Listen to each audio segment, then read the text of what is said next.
السلام علیکم رحمۃ اللہ وبرکاتہ۔ ناظرین، آج ہم بات کریں گے سب سے پہلے انسان اور پہلے پیغمبر حضرت آدم علیہ السلام کے واقعے کے بارے میں۔ تو چلیے سنتے ہیں انسانیت کا پہلا سفر۔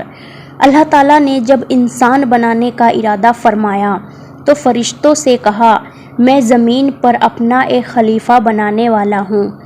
فرشتوں کو لگا کہ شاید ان کی عبادت میں کوئی کمی رہ گئی ہے، اس لیے اللہ نے نئی مخلوق بنانے کا ارادہ کیا۔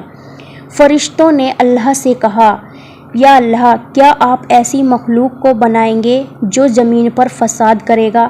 اللہ نے جواب دیا، میں وہ جانتا ہوں جو تم نہیں جانتے۔ پھر اللہ نے مٹی سے حضرت آدم علیہ السلام کو بنایا اور ان میں اپنی روح پھونک دی۔ پھر ان کو تمام چیزوں کا علم سکھا دیا۔ پھر اللہ نے فرشتوں سے کہا کہ آدم علیہ السلام کو سجدہ کریں۔ سب فرشتوں نے سجدہ کیا مگر ابلیس نے انکار کر دیا۔ اس نے کہا، میں آگ سے بنا ہوں اور یہ مٹی سے، میں اس سے بہتر ہوں۔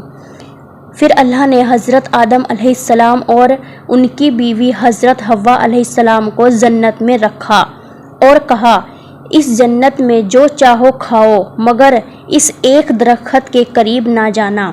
مگر ابلیس، جو آدم علیہ السلام سے حسد کرتا تھا، ان کو بہکانے لگا۔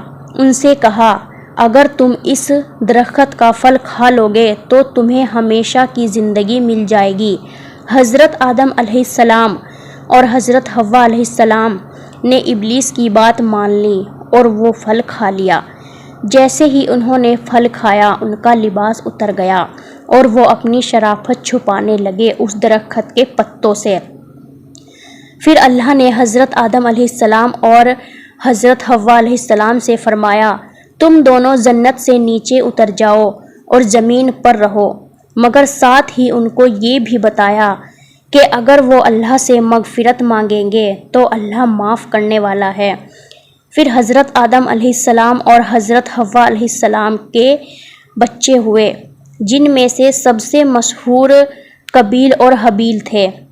اللہ کے حکم سے حابیل کی قربانی قبول ہوئی مگر قابیل کی نہیں ہوئی۔ حسد کی وجہ سے قابیل نے حابیل کو قتل کر دیا۔ یہ دنیا کا سب سے پہلا قتل تھا۔ اللہ نے پھر ایک کوا بھیجا۔ اس کوے کو بھیج کر دکھایا کہ کس طرح اپنے بھائی کی لاش دفن کی جائے۔ اس سے قابیل نے سیکھا مگر وہ اپنی غلطی پر شرمندہ بھی ہوا۔ حضرت آدم علیہ السلام نے دنیا میں اللہ کا دین پھیلایا۔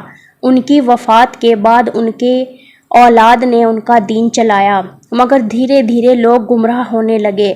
حضرت آدم علیہ السلام کی اس کہانی سے ہمیں یہ سبق ملتا ہے کہ ہمیشہ اللہ کے حکم پر چلنا چاہیے، شیطان کے وسوسے سے بچیں۔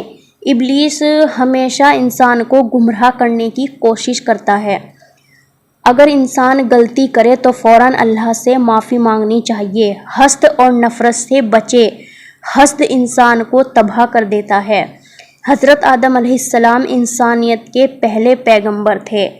ان کی کہانی ہمیں سکھاتی ہے کہ اللہ کا حکم سب سے بڑا ہے اور اگر ہم غلطی کریں تو ہمیں معافی بھی مانگنی چاہیے۔ اگر ہم غلطی کریں تو اللہ سے معافی مانگنی چاہیے۔